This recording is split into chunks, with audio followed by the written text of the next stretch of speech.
Amém, irmãos? Espero que todos estejam bem, todos estejam em paz. Vamos ao nosso texto base, livro do profeta Amós, capítulo 4, diz assim: Ouvi essa palavra vós, vacas de Bazã, que estáis no monte de Samaria, que oprimis aos pobres, que esmagais os necessitados, que dizeis a vossos senhores, dai cá e bebamos. Até aqui.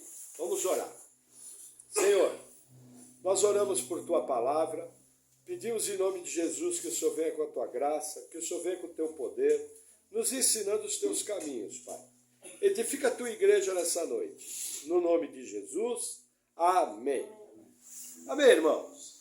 Veja, o capítulo 4, o profeta continua a sua exortação contra Israel. E ele começa falando das mulheres de Israel. Quem são essas vacas de Bazã? São as mulheres da alta sociedade de Israel. O que você precisa tomar cuidado aqui? Na nossa cultura ocidental, chamar uma mulher de vaca é uma ofensa. Aqui, o profeta está querendo dizer outra coisa. O profeta está chamando elas de madame. Está chamando elas de senhoras da alta sociedade, porque naquela sociedade agrícola, as melhores vacas que tinha, o melhor do rebanho era dessa região de Bazã. E era muito comum na cultura israelita usar um exemplo agrícola, usar um exemplo rural, para elogiar alguém. Por exemplo, nós fazemos hoje como? Um amigo encontra o outro, fala, ô rapaz, você tá forte igual um touro. É um elogio. Entendeu? Então aqui o que ele está falando? Madames, mulheres da alta sociedade. E aí ele vai fazer uma dura crítica a essas mulheres. Porque qual que era a característica das vacas de Bazã? Elas eram separadas de tudo, elas eram alimentadas com o melhor alimento que tinha, tudo de bom para elas, e elas eram insaciáveis. O quanto dava de comida, elas comiam. E quando a gente vê aqui na narrativa, olha o que ele fala, ó, que oprimis os pobres, que esmagais os necessitados, que dizeis a vossos senhores, dai cá e bebamos. O que acontece com essas mulheres? Essas mulheres, além de ser insaciáveis no luxo, além de ser insaciáveis na comida, nas casas, em tudo que era bom, não bastasse isso, elas incitavam os maridos a cometer crueldade, a cometer injustiça, a oprimir o povo, a oprimir o pobre. Uma coisa muito interessante é o seguinte: o último baluarte de uma sociedade são as mulheres. Quando as mulheres se corrompem, é que aquela sociedade vai muito mal. Por exemplo, você pode ver mulheres, elas cometerem assim vários pecados, mas você sempre vê uma bondade, uma benevolência, uma caridade. Entendeu? Por exemplo, eu já vi mulheres em pecado, mas na sua vida elas eram piedosas, elas tinham cuidado com o pobre, elas tinham cuidado com as crianças, elas tinham cuidado com os mais fracos. A pessoa não prestava, mas não tinha perdido isso. O que eu quero mostrar para vocês? Essas mulheres perderam todo o senso. E como Jezabel fazia com seu marido Acabe, elas incitavam os seus maridos a pecar. E eram insaciáveis. Então, esse vai ser um dos motivos que Deus vai trazer juízo sobre Israel. Ele começa aqui trazendo uma dura palavra contra as mulheres. Depois das aplicações, nós vamos desenvolver um pouquinho melhor isso. E a narrativa continua, versículo 2 e 3. Jurou o Senhor Deus pela sua santidade. Vamos fazer uma pausa aqui. Quando você vê na Bíblia, o Senhor jurou por Ele mesmo. O que está querendo dizer? Não existe ninguém acima de Deus para ele jurar. Então ele jura por ele mesmo, aqui no caso pela sua santidade. O que Deus está falando? Eu vou fazer o que eu estou falando, o que eu vou falar agora. É garantido, eu juro por mim mesmo, pela minha santidade. E aí o versículo continua. Que dias estão para vir sobre vós, em que vos levarão com ganchos, e vossos descendentes com anzóis de pesca, e saireis pelas brechas, uma após a outra, e serei lançadas para Armon, diz o Senhor. O que ele fala para as mulheres? Olha, vocês estão no luxo, vocês vivem bem, vocês comem bem, vocês se vestem bem, vocês têm tudo do melhor. Virão dias em que vão colocar ganchos em vocês. Lembra como os assírios levavam os prisioneiros? Só que você espera que com as mulheres eles fossem mais brandos. Deus está falando o seguinte, não vão ser brandos com vocês. Vão levar vocês com ganchos, arrastados. E os seus filhos, vai acabar os ganchos, vão ser levados com anzóis. E vocês vão passar pela brecha do muro, uma após a outra. E esse é o juízo que eu vou trazer sobre vocês. E que mais que ele fala aqui? Ele fala que serão lançadas para Armon. Armon, a gente não sabe exatamente aonde é que fica. Não existe registro na Bíblia desse lugar Armon. Pode ser que o hebraico se perdeu no tempo. Nós estamos falando de um texto de 2.750 anos. Agora, alguns intérpretes acham que Armon é uma forma de escrever Assíria. A gente sabe pela profecia que vão ser os assírios que vão vir e vão levar as mulheres. Temos certeza? Não. A certeza é que vai haver um juízo pesado sobre essas mulheres. Qual o pecado delas? Oprimiram o pobre, eram insaciáveis e incitavam seus maridos à maldade. Vão ser tratadas duramente, de uma forma que a gente não é tão comum na Bíblia. A gente só vê esse tipo de juízo contra mulheres e crianças quando a coisa está muito feia. Nos demais lugares, por exemplo, você vai ver Davi. Davi, a sua família estava em Ziclague.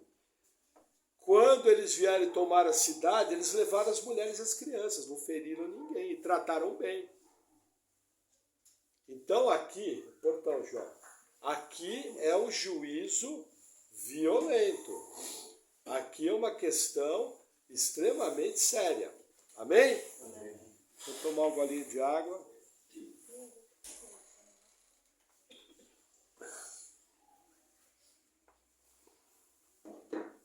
Versículo 4.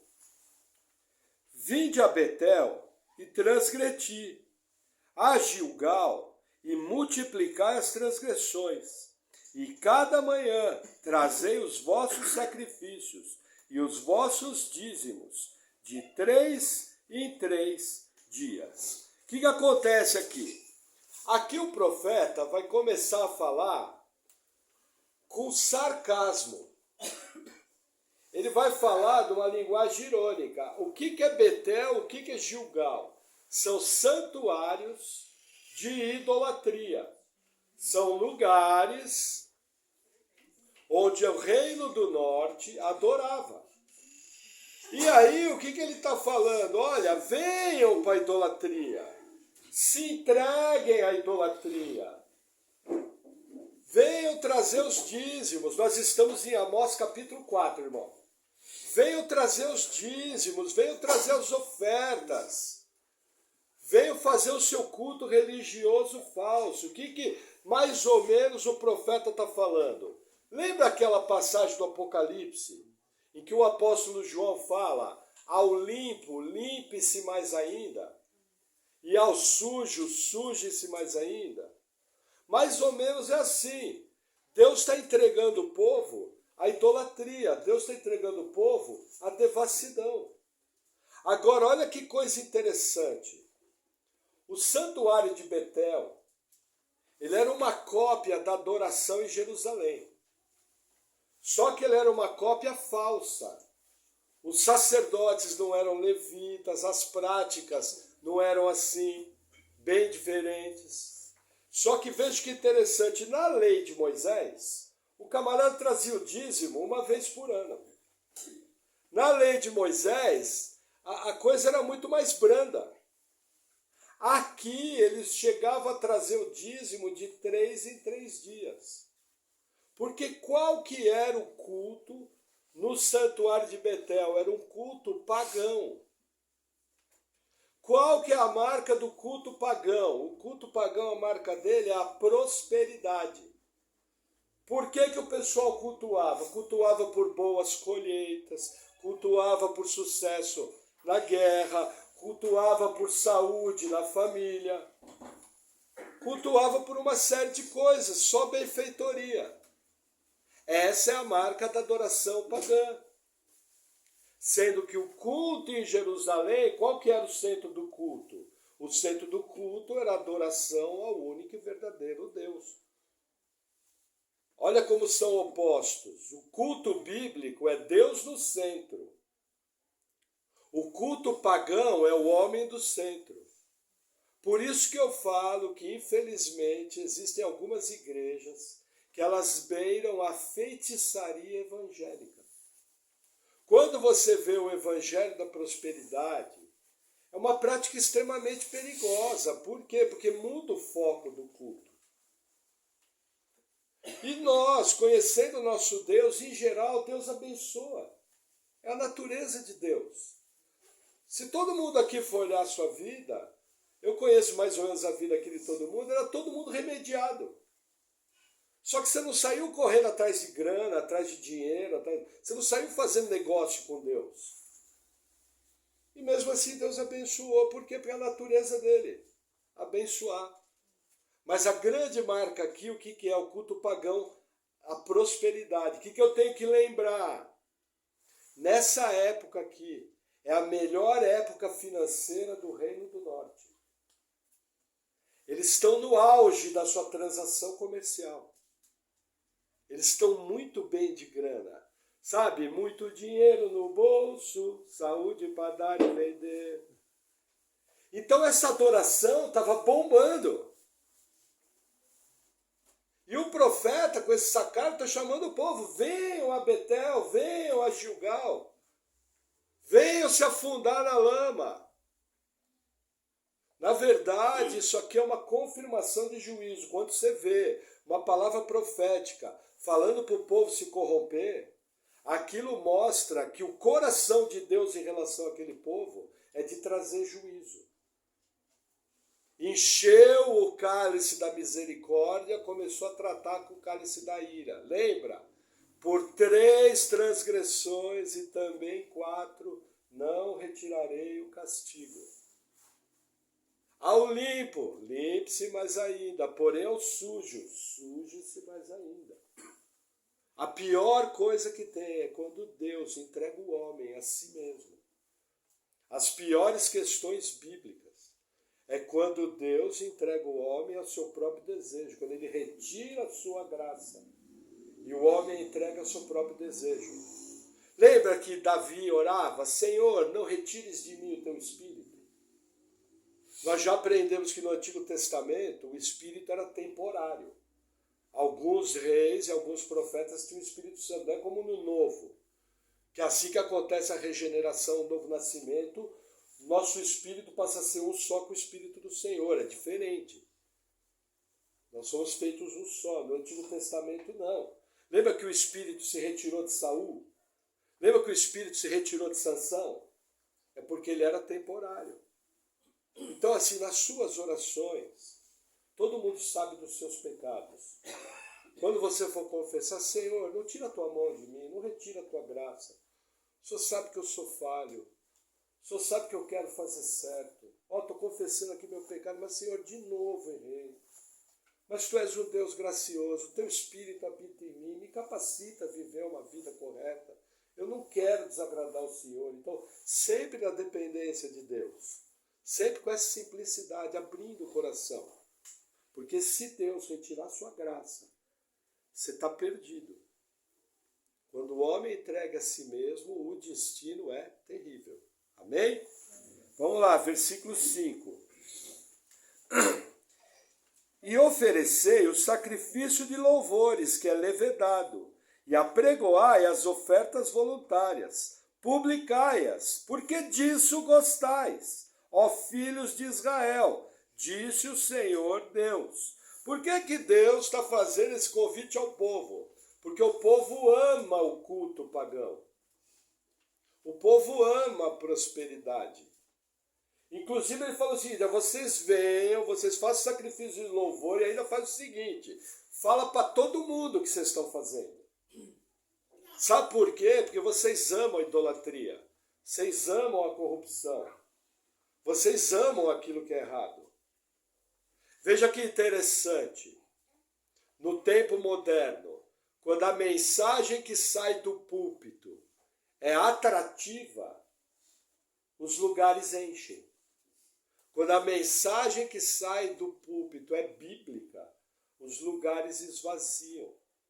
Porque o apóstolo Paulo, de maneira profética, fala o seguinte: haverão dias em que os homens procurarão pregadores que vão agradar a eles mesmos, por terem coceira nos ouvidos, comichão nos ouvidos.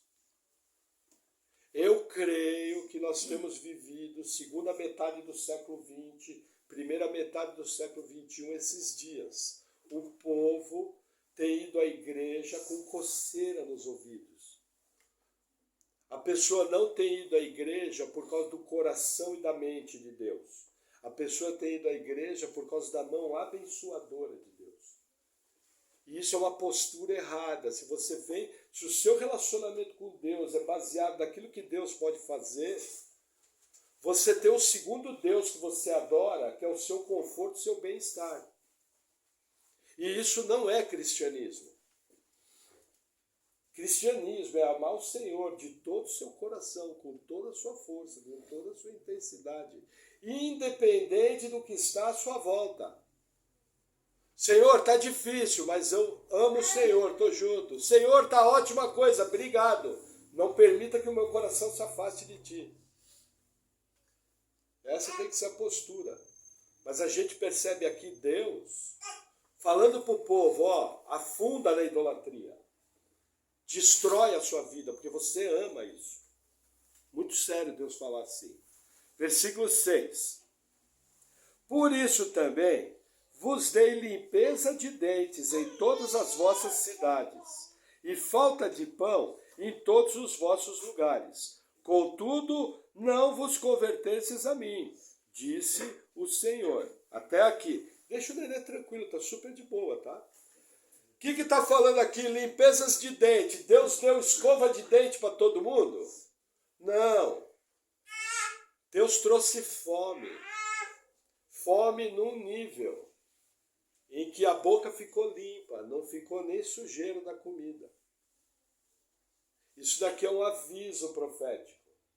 Quando Deus traz fome à terra, é juízo.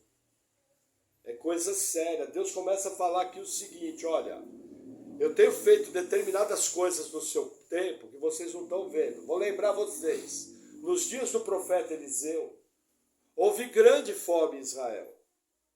Tanto é que na escola de profetas teve que ir lá o servo sair para o mato, catar umas ervas e fazer uma sopa. Sopa do quê? Sopa de pedra.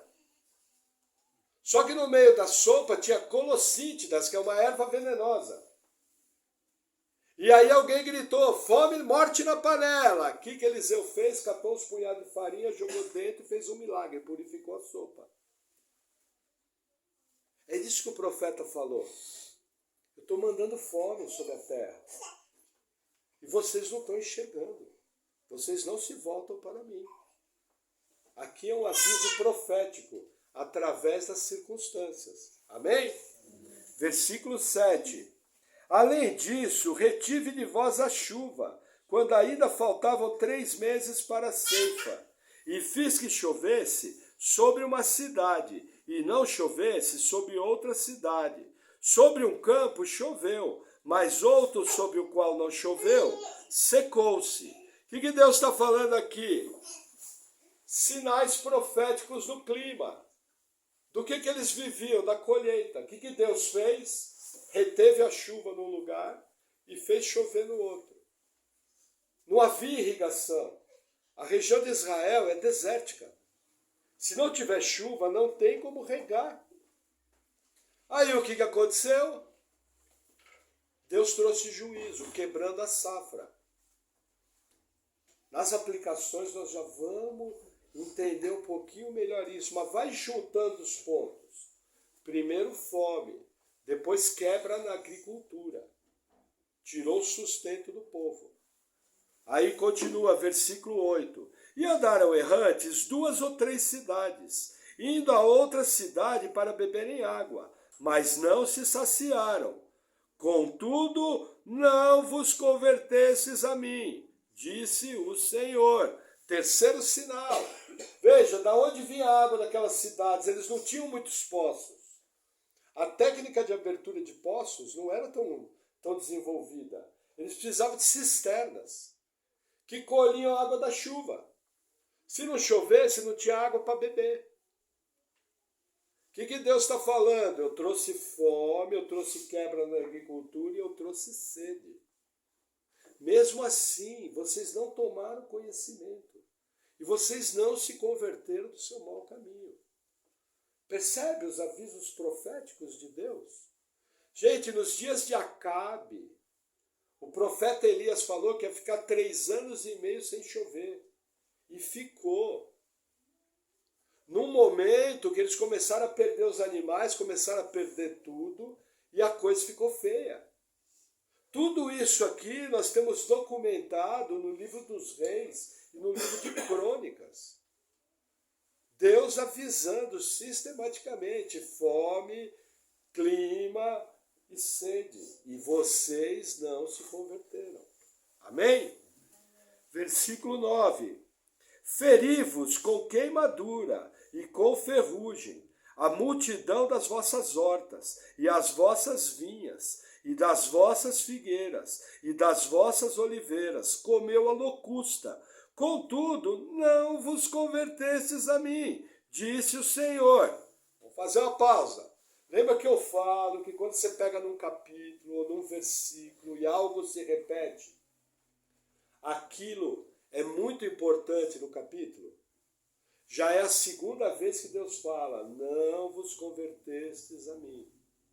É a tônica do capítulo. O que Deus está falando aqui? Que ele pegou todas as plantações, ele pegou a base agrícola de Israel. Qual que era a base agrícola? As vinhas que produziam uvas, as figueiras que produziam figos, fazia pasta de figos, e as oliveiras que produziam azeitona e azeite. E ele feriu a plantação. E ainda mandou um grande gafanhoto chamado locusta, era um tipo de gafanhoto preto, que no hebraico era conhecido como cortador. Ele literalmente cortava os galhos das árvores. Olha que interessante. Vamos raciocinar de maneira agrícola. Uma coisa é comer a folha. A folha cresce de novo. Outra coisa é cortar o galho. O prejuízo é muito maior. O que Deus está falando? Olha, eu mandei queimadura, eu mandei ferrugem sobre as plantas, eu mandei praga nas plantações e mandei o gafanhoto cortador. Deus estava sistematicamente arrancando com raiz e tudo a base agrícola de Israel. E aí qual é a frase? Mas vós não se converteram. Percebe? Deus está moendo, como eu costumo dizer, Deus está sapateando nas costas do povo. Sabe aquele sapato de mulher com salto bem fino? Com aquele ali Deus está sapateando. E o povo não acorda. O povo está sofrendo, está sendo retirado do seu sustento e não se converte a Deus. Ao contrário, adora ir no templo pagão. adora e pratica a idolatria, traindo o único e verdadeiro Deus. Amém? Vamos seguir mais um pouquinho. Versículo 10. Deixa eu botar uma aguinha aqui.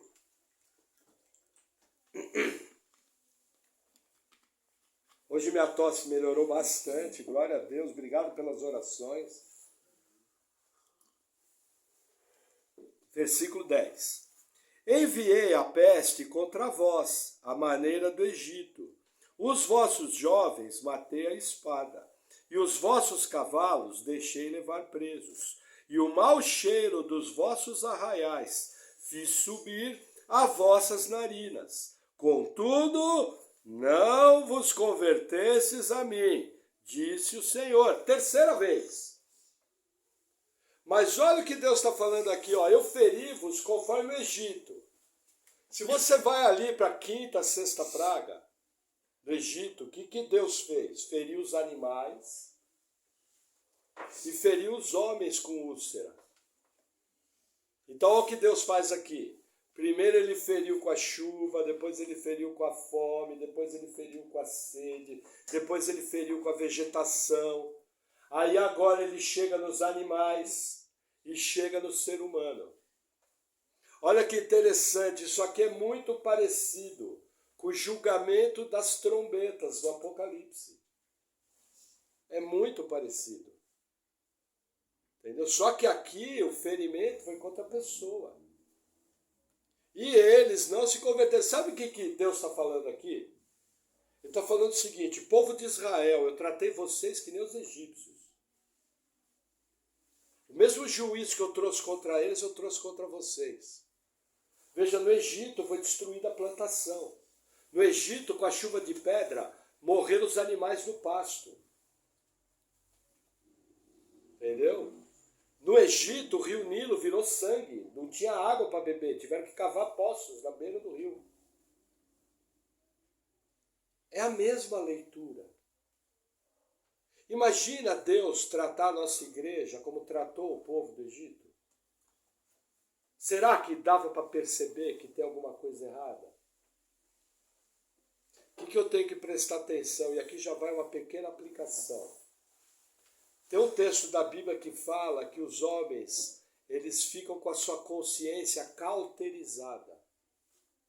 O que é a cauterização? A cauterização é a ferida da queimadura. Não sei se os irmãos sabem, onde queima, aquele local perde a sensibilidade. No Novo Testamento, como no Antigo, existem homens que são entregues ao pecado de uma tal maneira que eles perdem a sensibilidade aos avisos de Deus.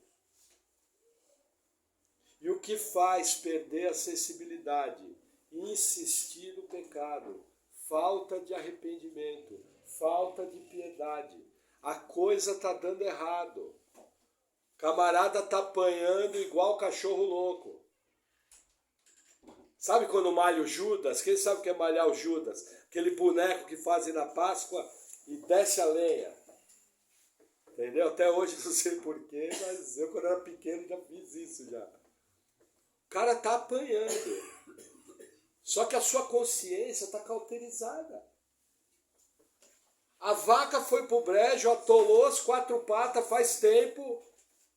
E o camarada está insistindo no caminho de destruição. É o que está escrito aqui. A diferença é pouco menos de 3.000 anos. Até hoje é assim. Nossa natureza pecaminosa é assim. Amém? Versículo 11. Subvertia alguns dentre vós, como Deus subverteu a Sodoma e Gomorra. E vós fostes como um tição arrebatado do incêndio. Contudo, não vos convertesses a mim, diz o Senhor. Você vê? Mais um aviso. Só que aqui ele está falando o seguinte: o que aconteceu com Sodoma e Gomorra? Foi totalmente destruído. Nós não sabemos como, mas houveram cidades onde aconteceram catástrofes, que a cidade foi subvertida, veio abaixo. Pode ter sido terremoto, pode ter sido chuva de pedra, pode ter sido enchente, pode ter sido deslizamento de terra. E aí ele fala o seguinte, nessas cidades que eu subverti, alguns de vocês foram retirados como um tição que sai do fogo. Qual é essa cena? Imagina uma grande fogueira, a fogueira está comendo solta, de repente você pega um galinho e tira. Ele não vai ser queimado. É essa figura aqui, é essa cena aqui. Então aqui Deus está falando o seguinte, olha, eu arranquei a estrutura de cidades inteiras. E só se salvaram alguns de vocês. E vocês não se converteram. Percebe? Povo duro, difícil de coração. Amém? Versículo 12. Portanto, assim te farei, ó Israel. E por que isso te farei? Prepara-te, ó Israel, para te encontrares com teu Deus. Porque eis aqui o que forma os montes, e cria o vento, e declara ao homem que seja o seu pensamento, qual seja o seu pensamento, o que faz da manhã trevas, e pisa os altos da terra. O Senhor, o Deus dos exércitos, é o seu nome. Até aqui. Veja, o que Deus fala? Agora eu vou trazer juízo, você se prepara. Veja que interessante, sabe como a criança faz uma coisa errada? E a mãe chega para a criança e fala, olha, teu pai vai chegar de noite e você vai ver. Você se prepara. É essa figura. Prepara-te, ó Israel, para encontrar com o seu Deus. Sabe o que é curioso? As primeiras vezes na minha vida cristã que eu vi essa frase, sabe como é que eu via? Eu passava na frente das igrejas e estava o seguinte, venha para a grande campanha, prepara-te, ó Israel, a encontrares com teu Deus. 7 semanas de milagres, 7 semanas de curas. Alguém por acaso já viu esse tipo de campanha? Não era de bênção? Quem é mais velho aqui de igreja já viu muito isso. Não era de bênção? Gente, mas o versículo é de juízo. Exatamente o contrário. Sabe, Deus está falando, se prepara, que nós vamos ter uma conversa cara a cara. Nós vamos ter uma conversa de homem. E você vai entender quem é aquele que fabricou o vento, quem é aquele que está acima de todas as coisas, quem é o que criou tudo. Então você se prepara, porque a sua conta está aqui na mesa e nós vamos fazer um acerto de conta. É isso que Deus está falando e vocês não vão escapar. Agora, olha que interessante, tem que voltar na cena. O ano aqui é em torno de 755, 760. É o auge da prosperidade do Reino do Norte. É o auge da adoração nos santuários de Gilgal, santuários idólatras de Betel. Tá tudo bem, tá tudo em ordem. Os filhos tudo gordinho. Todo mundo com saúde, celeiro cheio. Um problema ou outro. Mas em geral a sociedade estava caminhando. Por quê? Quem sofre mais são os pobres. O que o rico fazia? Quando falhava a grana dele, ele oprimia o pobre. E tirava de quem não tinha, para tampar o buraco. Sabe os lobos roubadores? Era o que a classe alta fazia aqui. Como diz popularmente, quem pode mais chora menos. Mas Deus traz uma palavra que vai se cumprir 30 anos depois. Por exemplo, o Brasil foi grandemente abençoado pelo Plano Real. Quem viveu isso sabe. O Brasil foi grandemente abençoado pelo milagre brasileiro da década de 70. Agora só poucos viram, né, João? Só eu e você. Entendeu? Então imagina você ter uma palavra de juízo numa época que a sociedade está pungente. Está no auge. O que vão falar? Profeta, você está louco. Vai profetizar em outro lugar. É o que vai acontecer mais à frente. Para de falar besteira. Aí o profeta está falando na rua. Passava 2 ricos de Samaria. Quem é esse cara? Ah, esse é aqueles malucos que fica falando de Bíblia. Doido, louco de pedra. Essa é a cena. Só que conforme o profeta falou, cumpriu. Algumas aplicações que eu separei aqui. Vamos primeiro começar com as mulheres. Veja, quando as mulheres se corrompem, é o fim de uma sociedade. As mulheres são o último baluarte de bondade. Quando elas vão para a cucuia, tchau. Agora aqui tem um ensinamento a maior, que é o que eu chamo de síndrome de Eva. Essa ficou bonita, hein? Essa ficou legal. Essa aí dá like, né, como eu disse. O que eu chamo de síndrome de Eva? A Eva induziu seu marido ao pecado.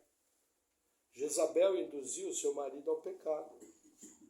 Primeira aplicação, irmãs, que não seja você a induzir a sua família ao pecado. Quando você chegar nesse ponto, a coisa está feia para o seu lado.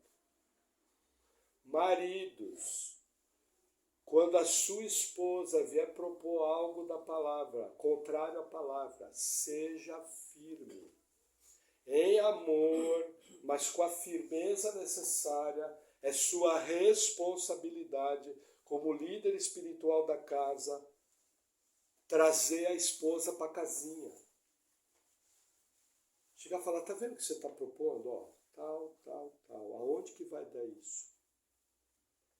E depois de ministrar a vida dela, ore com ela. Se ela é uma mulher de Deus, ela vai se arrepender e dê apoio para ela. Porque ela tem uma estrutura emocional diferente da sua. Você foi fabricado para levar pancada. Elas são mais frágeis, necessita que você conviva com elas com todo entendimento. A ponto de dar sua vida por ela. Agora, dar vida não é ser conivente a pecado. E deixa eu te falar uma coisa, se você tiver alguma dificuldade para mostrar para sua mulher que ela está errada, dá um toque para mim e nós, em amor, vamos mostrar de maneira bíblica que aquele não é um caminho bom. E com certeza, eu conheço as mulheres da nossa igreja. Elas vão amar ser ensinadas no caminho certo. Agora, se você não fizer nada, vai acontecer o que aconteceu com esses caras. Esses caras foram mortos à espada, viram suas mulheres serem violadas, viram suas filhas serem violadas e viram ser levados embora de maneira cruel, para nunca mais voltar. E vós não vos convertestes a mim. Lembra aquilo que eu falo, que existem pecados que têm consequências sobre as gerações e arrebenta com a vida da família?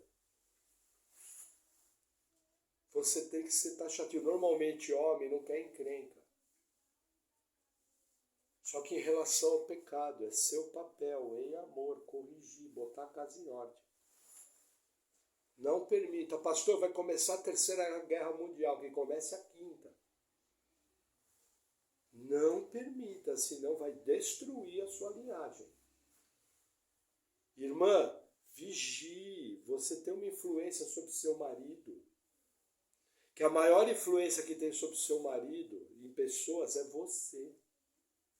A mulher sábia edifica o seu lar, porém a tola o destrói com a própria mão. Peça a Deus sabedoria, como fala Tiago. Não tem sabedoria? Peça a Deus, que Ele gentilmente vai dar. Amém? Que outra aplicação? Veja. Os alertas, quando as coisas dão errada. Qual que é o problema hoje? Naquela época, quando aconteceu tudo de errado, a turma olhou e falou, não, isso aí é normal, acontece seca, acontece deslizamento de terra, acontece de vir gafanhoto. Tu olhava, não, tá tudo bem. Hoje em dia, qual que é o problema? É a porcaria da explicação científica para tudo.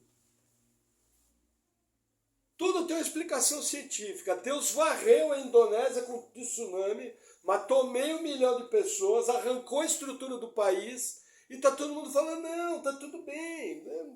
Eles só são um pouquinho idólatra, eles odeiam a igreja só um pouquinho. Eles perseguem a igreja do Senhor, eles praticam prostituição infantil. Que mal tem, é só um povo. Veja, hoje a gente olha, a gente vê Deus moendo a terra. Existem lugares que Deus arranca a estrutura do lugar com raiz e tudo. E sempre vem uma maldita de uma explicação científica. Isso acontece de um modo geral. Só que o que acontece, acontece com você também. Veja, problemas acontecem sim, mas você viver em problema tem alguma coisa errada. Não existe na Bíblia, pastor, o caso de Jó, Jó é exceção. Não pode tratar Jó como regra. Em geral, quando a gente vê os heróis bíblicos, eles tinham problemas e tinham fases boas, tinham problemas e tinham fases boas. Quando o problema chega na sua vida, você para raciocinar? Você para pensar? Senhor, esse problema chegou, fui eu que provoquei. Chegou a fatura do cartão de crédito. Sai, Satanás, sabe? Senhor, fui eu que provoquei. Eu gastei mais do que eu devia. Com certeza o Senhor vai te mostrar, vai trazer no seu pensamento, ali, corrige. Corrigiu, o problema vai embora. Senão você vai ter que expulsar o demônio no cartão de crédito, entendeu? Sabe? Chegou o problema, primeira coisa, Senhor, fui eu. Não fui eu avaliei, não fui eu que provoquei a situação. Segunda pergunta, Senhor, é o diabo tentando me chamar para cirandar? Como? Às vezes você vê o diabo usando pessoas. Gente, entenda, a boa teologia não pode transformar a gente como uma cabeça de melancia. O diabo usa pessoas, e ele usa pessoas para te ferir, para te causar problemas. Às vezes você está tendo um problema de perseguição no trabalho, e você olha aquela perseguição, não tem um motivo. O que você tem que discernir? Opa, tem alguma coisa espiritual por trás, preciso começar a orar. Entendeu? Porque a Bíblia nos mostra, veja, lembra que Jesus falou, Pedro, Satanás tem pedido para te cirandar, porém eu não permiti. Mas a gente percebe, por exemplo, Paulo, quando fala do espinho da carne, o que ele fala? Um mensageiro de Satanás, para me esbofetear. Então eu também tenho que parar para pensar, gente, sem fazer apologia ao diabo. Mas eu tenho que entender que o diabo usa pessoas. Eu tenho que entender que a Bíblia nos ensina o seguinte, ou você é do time de Deus, ou você é contra, não tem meio termo. Existem textos que Jesus usa a palavra duríssima, chama de filhos do diabo. Então eu tenho que parar sem espiritualizar tudo. Tem gente que vê o capeta em tudo. E tem gente que não vê o capeta. As duas posturas estão erradas. Você precisa ter discernimento e perceber se não é um ambiente espiritual que pesou à sua volta. Às vezes você está evangelizando alguém. Às vezes você está trabalhando numa região difícil. Outro dia eu estava ouvindo o pastor Luiz Saião. E ele estava falando o seguinte, olha, eu já tive lugares que eu cheguei onde era muito difícil abrir a boca para orar. E todos nós que estávamos naquela região tínhamos uma dificuldade. O que nós tivemos que fazer? Insistir para orar. Isso acontece. O mundo espiritual é assim. São coisas que a gente não compreende muito bem, mas que acontecem. Fiz a segunda pergunta, não foi o diabo. Veio a terceira pergunta, Senhor, é o Senhor que está trazendo uma disciplina? Porque cai numa das três respostas. Ou foi você, ou é um ambiente espiritual desfavorável, ou é o Senhor trazendo uma disciplina. Você vai querer apanhar até quando? Você vai querer sofrer até quando? Precisa amarrar você numa caminhonete, levar arrastando até Paranaguá e trazer de volta arrastado. Aí você chega de carrinho de mão aqui na igreja. Blum. Aí você fala, ai Senhor, agora eu entendi. Sem 3 dentes, com o olho fechado, tudo ralado, precisa. Tem gente que é duro. É disciplinado, é disciplinado, é disciplinado e não responde.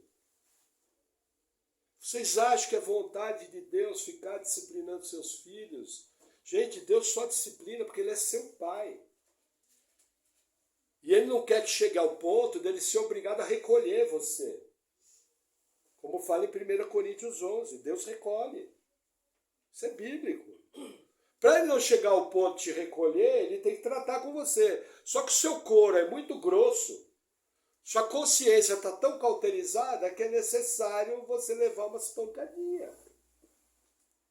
Para acordar, é o maior ensino que pula desse capítulo. Agora é lógico, vocês percebem que da forma que eu coloquei, você não espiritualiza tudo? Senhor, fui eu. Foi.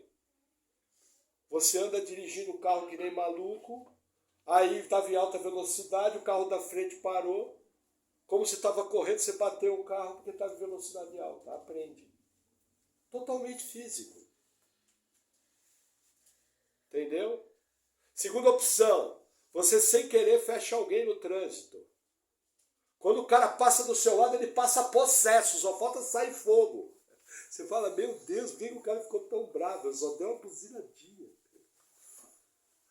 Sabe aqueles caras que só falta puxar a espingarda e dar tiro pro alto quando você fecha? Opa, esse cara aí não tá bem. E terceiro, Deus.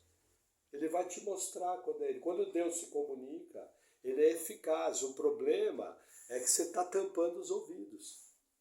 Amém? Aí vamos lá, caminhando para o fim. Que mais que eu marquei aqui? Veja. São 5 apelos de Deus para a conversão. E o povo está cego. Quando nós olhamos o mundo de hoje, como é que está o povo? Está cego. Quem é um pouquinho mais velho aqui, percebe que nós estamos vivendo dias diferentes. Eu não sei se são dias apocalípticos, não sei, não posso afirmar. Mas eu posso afirmar para vocês que são dias diferentes. E quando a gente olha o contexto que se instalou no mundo ocidental, a gente percebe um ambiente extremamente hostil. E esse ambiente extremamente hostil, ele tem sido um ambiente hostil contra a igreja. O mundo lá fora ser cego, tudo bem. É o normal, lembra? O Deus desse século cegou-lhes o entendimento. Isso é bíblico. Agora, a minha questão é a seguinte, é quando o povo de Deus, que tem o Espírito Santo habitando nele, está cego. Sabe? É hora de acordar. É hora de abrir o olho. Ser mais homens, deixa de ser lerdo. Mulheres, deixam de ser apáticas. Porque tem homem que uma hora é lerdo e tem mulher que é apática. Sabe? Viu que a coisa está começando a ficar feia? Se movimenta. Vai atrás, Deus é contigo, o Espírito Santo habita em você. Vai para a oração, se consagra mais, busca mais o Senhor, busca atitudes práticas, busca estratégias. Que Deus vai fazer. Você está vendo sua casa pegar fogo e vai ficar quieto? Está vendo sua vida ser destruída e vai ficar quieto? Vai afundar com o barco e tudo abraçado e não vai fazer nada. Você acha que é isso que Deus quer? Gente, cuidado com cegueira espiritual. Amém? Amém. Vamos orar? Senhor, obrigado por tua palavra. Senhor, nós sabemos que um dia vai haver um acerto de contas. Nós sabemos que também nós vamos dar contas a Ti de como vivemos a nossa vida cristã.